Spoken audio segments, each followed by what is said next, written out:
Hello and welcome, fellow motorsports fans. It has finally been time for the most prestigious single-seater race week of the year, with Monaco and the Indy 500 both colliding. And as always, that wasn't the only race action by any means. There was a lot of different feeder series and the Formula E doubleheader, so lots of stuff for us to cover. Let's not waste any more time and let's get straight to the lower formulas. As is tradition, we begin with the slowest class racing all week, and I believe that was GB4 racing around Donington Park. And truth be told, there isn't too much to report. The series is sort of progressing how we'd expect it, with Linus Granforth still fully in control. He is clearly the quickest runner in the dry, at the very least, ahead of Brendan McCoggan and McNeely. Those three sort of seem to be our championship protagonists.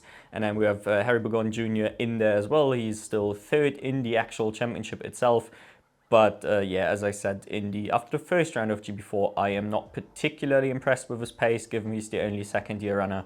So I would still expect this to keep dropping off ever so slightly. Now, the wet races did throw up some difficulties for Granforth in particular, which gave McCoggan another chance at a win, keeping the championship close, which is nice for all of us. But in many ways, the most interesting bit was probably the reverse grid race, where Brendan Templeton actually managed to win the race in pretty dominant fashion, as behind there was a massive brawl going on for all the positions behind. So he had a bit of clear air to just break away and take what I believe is his maiden victory in the category. And then last but not least, we need to talk about Alicia Palmowski, who unfortunately had a pair of really unlucky races. She got caught up in weird stuff in both race 1 and race 2, if I remember correctly. But she did have the opportunity to make up for her horrible luck and actually scored a podium in the reverse grid race. So some nice news there, I suppose. Euroformula Open also continued, and another series where there isn't too many new talking points. Really, it is still the Brad Benavides show in many ways. And as I also keep saying, it is still a surprisingly competitive series despite a very low car count. So if you just want some action-packed racing, definitely go check it out if you like. But the results themselves, unfortunately, nothing too interesting. Probably the key story here was Gerard G actually doing a one-off round in the series, probably to get some more Spa practice in. And unfortunately, he had horrific luck in the first two races as well, very reminiscent of Alicia Palmowski in that sense. I think he actually competed in both of these races, but he was nowhere to be seen in race 1 and race 2. But then at the very least, he also got his redemption arc by winning the reverse grid third race in the wet. So that was a pretty nice one. Now, from all the slower formulas, the most important one by far is, of course, FRECA. And FRECA, once again, had utter Rafael Camara domination, and it is so fantastic to see. I said it last week, I'll say it again. This is the Camara we expected going into the winter already. This is the guy who, yeah, he looks like a clear-cut championship favorite, winning 3 out of the 4 opening races. This time got the double, which is almost unheard of in this particular series. So fantastic performance all around. And at this rate, it already looks difficult to imagine who will stop him. Of course, a bad weekend or two can very quickly change the flow of the championship, and we all know this, but at least at the moment, yeah, it looks like he will just run away with it. We need to feature Stromstad, who I didn't really expect much of going into the season. I thought he was, going to be somewhere in the midfield, not doing too many impressive things all around, but it turns out this weekend he had proper front-running pace in his RPM as well. Unfortunately, in the first race, he actually scored P2 on track and then got a post-race penalty and actually got knocked off the podium again, which was a bit unfortunate. But he even doubled up and actually got the podium position in the post-race qualification as well in the second race. So there we go. Great pace all around from Stromstad. Now, another 2 key figures in this championship, of course, are the other 2 Premier boys, Yuki Chukwu and James Wharton. And Wharton had a very weird weekend with a crash in Q1, and therefore it did not start in the first race because they couldn't repair the car in time. But then he was actually very quick in the second race and scored a podium. So he clearly had pace, and in many ways he just missed out on a lot of points with a crash in quali, essentially. He actually also beat Tuukka Tarponen on track in said second race. So again, Tuukka isn't quite the tiger we saw during the winter. I personally choose to blame the RASGP car, but I guess that's up to you guys to decide at home. So I don't know, we're really not clear there. He is at least very much the best of his team still. Last but not least, just a bit of a nice one. Roman Bielinski, obviously the Formula Regional Oceania champion, got a pole position in the first race, and actually, thanks to the Stromstad penalty, also got P2 in the actual race itself, which was really nice to see. Great result in the Trident. Someone said in the comments after last week that they were disappointed with Bielinski a little bit, and I already said I think he did quite well considering he's driving a Trident, but I guess, yeah, if this is what the car is capable of, then maybe I have to take back what I said last week, but this time I think we can all agree he did pretty well. Unfortunately then, in the second race, he got a DNF in one of the most horrific ways imaginable, in one of those, it's not difficult to imagine how this could have been deadly, so I'll just show the clip right here, where essentially Bielinski spun across the Camel Straight, aided by Ivan Dominguez, it has to be said, and unfortunately just about everybody missed him, but this could have been a really horrific accident. So yeah, Spa, it never fails to be exciting in these single-seaters, I suppose, eh? Anyway, let's finally move on to the big show in Monaco. As always, F1 brought both its feeder series to Monaco, and as always, it was a bit of a mixed bag, but I have to say, surprisingly good racing all around in these junior categories, considering the track we are at. I am personally not exactly a big Monaco fan, that just has to be said before we get into this. Anyway, Formula 3 began with a pretty eventless sprint, all things considered, but we finally got a maiden victory for Zolov, which is just fantastic to see. Obviously, the Bulgarian driver who's been struggling quite a bit in Formula 3, given his track record before, but maybe he has finally cracked the case. I don't really think so, unfortunately. I don't see Art as a team that's super consistent anyway. But either way, this is just a feel-good result. I don't think anybody can be particularly mad about this. We also once again had Lawrence Van Herpen up there on the podium. I just want to point it out because we know I do tend to forget him. The actually interesting race though was the feature race, because that actually had a decent amount of wheel-to-wheel racing. Not amazing, but there was some pretty good fighting throughout the pack. Mainly outside of the top 10, it has to be said, and unfortunately it also included a bunch of wrecks just outside the top 10, which is a bit unfortunate, including the aforementioned Van Herpen and Zolov, but also Megatuna, for example, so not, not the cleanest of affairs, but given it's Monaco, I think that's expected with these young drivers, and honestly, I think they delivered a pretty good show, all things considered. Now, the real storyline though is Gabriele Mini finding his second feature race win, once again at Monaco, the place where he found his first ever feature race win, put it on pole, dominated the race, just did all the things you have to do to score 25 points at Monaco really, and this also propels him back into the championship lead, or actually to the championship lead for the first time if I don't misremember things. Either way, he is leading now, and this is sort of what I predicted going into the season, or what I had hoped for going into the season, so let's hope it stays this way. The other two guys on the podium were Christian Menzel, which is a really nice feel-good result for him, proving that once again, yes, Art actually had a pretty good package, and another time Luke Browning on the podium, still very firmly in this particular championship battle. We do have a feel-good story on the side though, and I always do love these, and that's Joseph Logue actually scoring the first points for Rodin all season. Might have been the first points for Rodin, including last season. Correct me if I'm wrong, I didn't look this up before recording. But yeah, it's been a while since we've seen them in the top 10, let's put it this way. And he actually did it both Saturday and Sunday. He scored on both occasions with a P7 in quali, I want to say, and got like P5 and P9, so really nice work there, and a true breakout drive in a way, considering the car he's in. And yeah, it turns out if you put young drivers on a driver-focused track, they can outdrive their spec car, if you know what I mean. Anyway, I don't want to waste too much time with F3 because there was so much going on in F2, and once again, the sprint, not super eventful, but a crucial maiden victory for Taylor Barnard. And we talked about it last time, how unfair it is. Dirksen on the podium, Barnard doesn't even have a single point yet, and yeah, there we go, he's only gone and done it.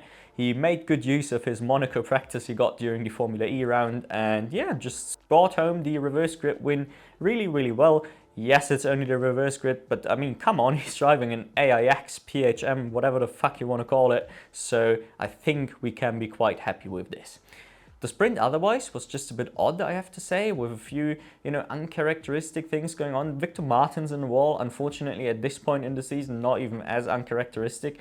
He's just having a real shocker, as is the entire team. Ollie Behrman with some uncharacteristic mistakes is a bit of a new one, though. And then in some ways that looked the weirdest from the outside was Zane Maloney getting super impatient. I don't remember who he was stuck behind, but he was... I don't know, he was racing like a really impatient man, let's put it this way, which he's a racing driver, that's fine, but I'm just saying it didn't look like the more calm, collected guy we've seen in the first couple of rounds from my point of view.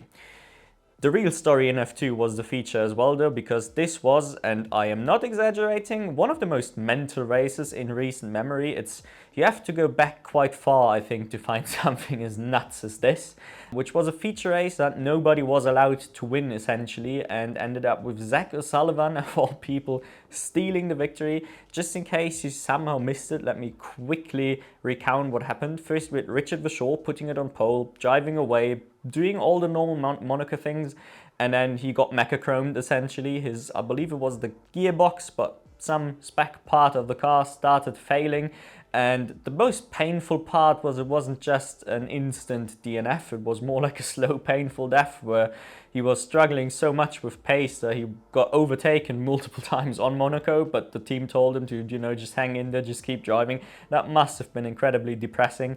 And then obviously, the now iconic picture almost of him sitting at the side of the track, just looking depressed. Yeah, that was really one way to lose a Monaco victory that you don't wish on anyone.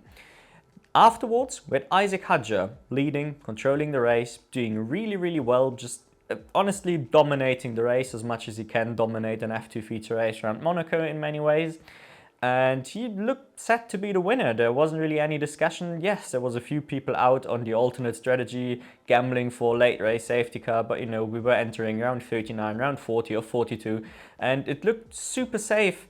And yeah, Zach O'Sullivan was the last one to pit, and he pitted obviously going into the last lap, and just as he entered pit road, we got a virtual safety car for Dirksen and Maloney colliding on pit exit. And this was literally the only way it could have happened for him to still be allowed to pit under the virtual safety car. And then him pitting under the virtual safety car was just about enough of a time saver to allow him to come out ahead of Hadjar and actually just steal the win. And Hadjar got really damn angry on the radio. If you haven't heard it, go find that clip because it's hilarious. Unfortunately, I can't show it to you here. But yeah, I think these sorts of moments unfortunately also show one of Hadjar's biggest flaws. He clearly has the pace. I said it going into the season that I don't think raw talent is an issue at all. When we had the debate of, oh, why did Red Bull not drop him but drop other drivers? I said at least I understand why they keep him, because he is clearly a massive talent with mostly mental game issues. But yeah, this sort of just immature outrage instead of accepting yeah, you've just got fucked over, which it'll happen more times in your career. I think you should already probably be more mature by the time you reach your second year in Formula 2. But honestly, that's just my opinion. And at the end of the day, it doesn't really matter. He's still put in an amazing drive and certainly keeps putting his name out there for that second AlphaTauri seat next year, if you ask me. The other guys we obviously need to always keep an eye on: Ollie Behrman and Kimi Antonelli. And once again, the Kimi hater crew can be out there, but Kimi just keeps doing Kimi things, driving around, scoring solid points, just driving very consistently, really. It's not flashy by any stretch. It's not the rapid Kimi, it's not yet the pole position Kimi, which I'm sure we'll get later in the season. But at the very least, it seems like just learning how to manage these races. And then again, he was also racing on Monaco and got screwed by the strategy in the feature a little bit, allowing what Prema essentially allowed Behrman to gain a whole bunch of spots, including past Antonelli, by pitting him way earlier and giving him the clean air, while Antonelli was stuck behind Colapinto 90% of the race, with Colapinto just acting as a huge cork in the bottle for like almost the entire field. Now, we also obviously need to consider the championship. We are slowly getting to that stage of the year where at least it's getting relevant. And it is Paul Aron now actually leading a championship with another very, very solid podium in the feature. He is 2 points ahead of Hadjar. And Maloney has dropped down a little bit with obviously not a great weekend in Monaco all around. But yeah, who would have expected Paul Aron in the title fight? Hadjar I could have seen coming if not for the Campos. Obviously that made it unlikely. But yeah, Aaron, that's just entirely out of nowhere, and it is so amazing to see. Let me know all of your thoughts about the current F2 Championship down in the comments. But we have to talk about F1 as well, of course, because the Leclerc-Monaco curse has finally been broken, more or less officially, I suppose. He put it on pole, and this time he actually just got to win the race in a very, very calm and collected fashion. Truth be told, the race itself was trash, as is tradition around Monaco. There was a chaotic red flag mess on lap 1 with K-Mag doing his best terrorist impression, taking out Perez, his teammate Hülkenberg, and himself. But otherwise, really nothing interesting happened the entire race, aside from the results. So yeah, Leclerc actually breaking the curse is great. And then more importantly, still Ferrari and McLaren firmly ahead of the Red Bull. In this particular case, even Mercedes did have Verstappen's number in some senses. He ended up splitting the two Mercs. So yeah, very interesting on the results front. But the way we got there was, I literally fell asleep during the race, and that never happens to me. But I was tired and nothing happened. So yeah, there you go. This is just a statement about the current state of Monaco, I suppose. Also another conversation that we can have down in the comments if you guys have an opinion there. What do you make of Monaco? Obviously we sort of need it, but do we need it in the current state it's in? I know that's a very popular discussion topic, but yeah, I don't know. I'm just bored of it. I don't want to see it anymore. I watch quali, and then technically we could skip the rest. Last but not least, we do have Ocon doing a classic Ocon thing, really, taking out Gasly on lap 1. I just want to bring it up because there's a lot of rumors going on of Ocon potentially actually getting replaced for the next race just because of this. Personally, I didn't really believe that. That sounds a little over the top. It was a dumb and a very classic Ocon move, and the thing that just shouldn't happen. But I mean, I don't think it's worth getting benched over, especially with the current state the team is in, and I don't think they can be particularly picky about who they put into their cars. Anyway, let's talk about some electric racing. We had another Formula E doubleheader, this time around Shanghai, and we had two very, very different races playing out, at least in terms of the results.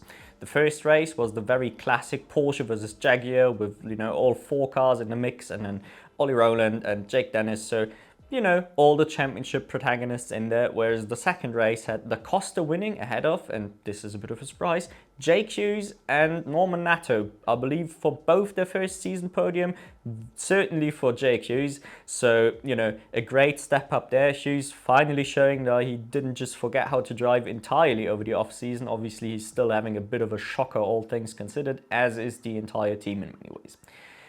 Now, the crucial thing to talk about with Formula E now at this point though is not individual races anymore. I think we are at the stage where it's all about the championship. We have 4 races to go. We have Nick Cassidy leading with 167 points out of Pascal Wehrlein's 142. Unfortunately, the latter did get ruined by a puncture in race 2. Otherwise, this could be incredibly close, but obviously not scoring in one of the 2 races does significantly hurt your chances. The only other drivers with remotely realistic chances are Mitch Evans and Ollie Rowland. They are quite close behind Pascal Wehrlein. But yeah, in many ways, Cassidy does very much appear like the main favorite if Jaguar continues to play their cards right. If they don't get into any infighting with Evans and Cassidy, which obviously in the last couple of races they've had some dodgy calls regarding team orders. So that is one potential avenue of screwing up this season for him. But overall, I think it feels like it is theirs to lose, at least. Not least because Cassidy is the only driver that's always in the mix in those peloton races. There hasn't been one where he's just gone missing. He has always been there in the closing stages in that top 5, top 3 kind of bracket. Now, last but not least, we always need a little feel-good story, and this time it is everybody's 10th favorite guy to ever drive for AlphaTauri, Nick De Vries. I'm making up numbers. I don't even know how many drivers they've had. So he's finally had a solid weekend in Formula E. Not particularly flashy, but for those that don't follow the series and only check results, please keep in mind he's driving a shitbox. It just has to be said. But he did score P7, which is quite nice. And then he was also running really well in the second race, even a potential podium contender at stages. And then he dropped off at the end. Maybe overspent the energy a little or something. It's hard to tell from the outside, but at the very least, he was finally, you know, seen. It wasn't just an anonymous AFK kind of drive. So, you know, I hope he can build on this, because while F1 didn't work out for him, don't kid yourself, Nick de Vries can drive racing cars. He can do so pretty well, and it would be a shame to just see him drive around in P15 every weekend. Now then, I believe we had some left-turning action over in the USA. Left turning is obviously a big tradition in US open wheel racing, and it extends beyond the Indy 500, believe it or not, as also two of the junior categories actually had their taste of some oval racing, not quite at the big Indianapolis Speedway, but still some very interesting races played out, and crucially, you know, maybe gives us an insight in who might do well around these ovals in the very distant future, when one or two of these guys maybe make it to IndyCar, you know, who knows. We begin with the USF 2000s in a new segment which could be entitled "Marcel does not know first names if he doesn't write them down," and he didn't, which is a very long name for a segment, which is why it's not called that. But yeah, either way, we had a very different look through both of these championships. You could tell that, first of all, the team balance, but also just the driver, you know, balance in that sense is a bit different on the ovals compared to the road courses, as you'd expect, but it was very pronounced, I found. In the USF 2000s, we had De Fabis as the star of the show. Just he charged to the lead using a bit of a different line. It looked like that was quite cool to see, just a different approach from his competitors. And really just after hitting the front, he just controlled the race. There wasn't much more to be said. On another positive note, we had Nicholas Giaffoni scoring well from P2. We've talked about him a fair bit throughout the season so far. Obviously, he's been very up and down, slowly adjusting to the car. And yeah, it's great. At least on the ovals, he didn't take much adjusting or any adjusting. I believe this might have been his first oval race, and he's done really, really well. So, you know, only good things there. Unfortunately, we also always have the bad stories, and in this time we once again have a clip of Max Taylor getting spun out, or getting taken out rather, with Hook spinning out from P3 and wiping out Max Taylor instead. Very unfortunate. So yes, as you'd expect in a junior open wheel oval race, there was a fair few incidents, but actually not as many as I had feared. I was very worried watching this race live of how much full course yellow we would have, and it was tolerable at the very least. In the quicker cars for the USF Pro 2000s, we also had a pretty different order, although maybe not as drastically different as with the normal USF 2000s. We had Braden Eves at the top, far and away like the best driver on the grid, mostly dominating the race really, ahead of Denmark and Jake Hughes. Ahead of Denmark and Lockie Hughes, so you know, solid run there. Not a super eventful race, all things considered. Unfortunately, one of the big, obviously the big title favorite and probably the most interesting guy if you're maybe coming from an F1 perspective is Nikita Johnson, crashed out battling Ethan Ho for P6. That was a bit unfortunate, but he did not have the normal Nikita Johnson front running threat kind of pace anyway. Last but not least, we had Denny Dieselski finally on a rock-solid P4. Obviously, his season has been super up and down so far as well, and it seems like he always had the pace, but really struggled to actually get the results. So I'm really glad he got it here, and we do need more of this. But now, finally, let's talk about Indy 500, and what a race it was. First of all, we had the entire thing of, was there going to be a race after all with the rain delays and everything? And then who would participate in the race, with Kyle Larson potentially leaving before the race would even start. Turns out he would then actually stay and compete in the race, only to get ruined by a penalty for speeding, which was very unfortunate. But I hope he does come back. Last year he had a really solid outing for someone who doesn't follow NASCAR but obviously knows the name, and that was really wicked to see a guy like this just come in and qualify well in the top 10, and just also run well in the top 10 for most of it. So that was pretty cool. All things considered, I know the opinions on the internet seem to be very split about how good of a race this was. For me, you know, as far as Indy 500s go, I'd say a little mid. The ending was obviously fantastic, there's no doubt about it, but it's very easy to get caught up too much in how it finished and forget the first 150 laps, because they were a bit messy, let's be honest here. There was maybe a couple too many crashes all around, you know, with Ericsson, Rosenqvist, Blomqvist, Herta, Power, like all lots of big names all out, some of them really early on as well, like rest in peace Marcus Ericsson out on lap 1. Not how you want to see this race start really, but at the very least the final stint was clean and green and super racy and fun to watch, and we had Joseph Newgarden versus Alexander Rossi and Pato O'Ward for the most part, really at the end mainly versus O'Ward, who had slightly better fuel numbers to work with, and they swapped positions a couple times. Really good racing. I put it up here if you for somehow haven't seen it, I don't know how. So great battling, and Joseph Newgarden did come out on top with a repass on the last lap to take the back-to-back victories, and yeah, just a fantastic storyline all around. He might not be the most popular guy ever, at least it is a very deserved victory, and from my perspective, who hasn't been following IndyCar for that long, so at the very least I have not seen the beginning of Newgarden's career, let's put it this way. He is just Mr. Oval in these things, like last year in particular obviously, but in general that's what he excels at, and he showed it here. So I can only be happy when the best guy on the day wins basically, and I think this is very much what happened here. Unfortunately, Scott Dixon was on to maybe win the race with a classic Scott Dixon fuel safe strategy, and then got screwed over by another late race safety car, which meant everybody else had a much easier time to do the same stop strategy as he, and therefore he had to settle for, I believe it was P4 at the end ahead of Alex Palou. So obviously still a very, very good result and nothing he'll be too upset about, but given what could have been, just a tiny, tiny bit sad. Now then, that was so much to get through as always. Next week will finally be a little bit calmer.